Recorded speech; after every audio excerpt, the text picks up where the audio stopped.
আসসালামু আলাইকুম, welcome to my Facebook blog and YouTube channel. আশা করি সবাই ভালো আছেন। তো আমি আজকে আপনাদের মাঝে কিছু কথা বলবো। তো আসিয়া নামক মেয়েটা সম্পর্কে কথা বলবো। সেটা হচ্ছে যশোর জেলায় যে একটা মর্মান্তিক কাহিনী। তো তার আগে আমি একটা কথা বলি, আমি এই চ্যানেলে সচরাচর কবুতরের ভিডিও দিয়ে থাকি। হয়তো আমার এই ভিডিওটা আপনাদের কাছে নাও ভালো লাগতে পারে। তো যাই হোক, যেটাই ভালো হোক আর মন্দ হোক কমেন্টের মাধ্যমে জানাবেন। বিষয়টা হচ্ছে, আমরা এমন এক জাতি, এমন এক দেশে বাস করি, আমাদের দেখে আমার মনে হয় শয়তানও ভয় পায়। কেন ভয় পাবে না? আজকে দেখেন, 8 বছরের একটা শিশু, তাকে যেভাবে হত্যা করা হয়েছে, একটা শয়তানও তো এরকম করতে পারে না। আজরাইল যখন জান কবজ করে, তাও তো অনেক তারই আছে, এরকম তো হয় না। আসলেও আমরা নিরুপায়। যেটা প্রশাসনের করা উচিত, সেটা আমি মনে করি জনগণ যেন সেটা না করে। প্রশাসনের দৃষ্টি আকর্ষণ করছি, এই প্রতিকার করা উচিত।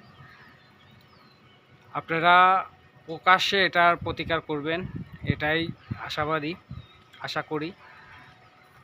এরকম যেন আর কোনো বোনের অবস্থান না হয়। এই কয়েকদিনের মধ্যে অনেক কিছু হয়ে গেছে। তো আপনারা এখনও সচেতনের দিকে অনেক দিক আগায় চলে গেছেন, কিন্তু আইনের শাসনতা, কিছুদিন আগেও যেভাবে আইনের শাসনতা দেখাইছেন আপনারা, কিন্তু এখন সেই আইনের শাসনতা দেখাচ্ছেন না। আজকে আসিয়ার মতো মেয়ে এরকম হচ্ছে, তার বিচার আচার হচ্ছে না। তার 180 দিনের মধ্যে তার তার প্রতিবেদন দাখিল করবেন। 3 দিন, 2 দিন, 1 দিন লাগবে না তার প্রতিবেদন দাখিল করতে। আপনি এই সমস্ত বিষয় নিয়ে আপনারা যদি এতদিন সময় নেন, এটা আসলেও মানবতার দিকে কাজ করে না। আর এটা আইনের, আমি মনে করি আইনের দুর্বলতা। তো অতএব আমি আপনাদেরকে মাঝে একটা কথাই বলতে চাই, আসুন আমরা সচেতন হই, আমরা ভালো কিছু করি। আমাদের এখনও জ্ঞানের অভাব আছে, অনেক জ্ঞানের অভাব আছে। আসুন আমরা ভালো কিছু করি, ভালো পরামর্শ নেই, ভবিষ্যতে যেন এরকম কোনো কিছু না হয় সেই লক্ষ্যে আমরা চলি। তো এটা আসলেও খুবই একটা খারাপ বিষয়। আমি জানি না আপনারা কীরকমভাবে এই জিনিসটা নিচ্ছেন। অনেকেই কমেন্টের মাধ্যমে বলতে পারেন যে ভাই আপনি কথা বলতেছেন, বা ভাই সমস্যা নেই, আপনারা আমাকে কমেন্টের মাধ্যমে অনেক কথাই বলতে পারেন। আমি আসলে এই যে বিষয়টা, এটা নিয়ে কথা যদি না বলি, তাহলে ভাই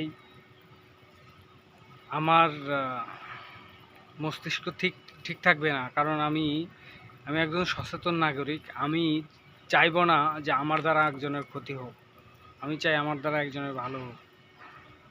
সে তো শিশু, ছোট্ট নাবালিকা, তার জন্য আমি কি কথা বলবো না? আসুন আমরা সবাই কথা বলি, সবাই আওয়াজ তুলি। দেখবেন যে প্রত্যেকটা জায়গার থেকে আমরা যদি প্রতিবাদ গড়ে তুলতে পারি, তাহলে দেখবেন যে সোনার বাংলা গড়তে পারছি। যাই হোক, অনেক কথা বললাম। এখানে সচরাচর আমি কবুতরের ভিডিওগুলো ছেড়ে থাকি, আজকে মনের দুঃখে কিছু কথা বললাম। তো আপনাদের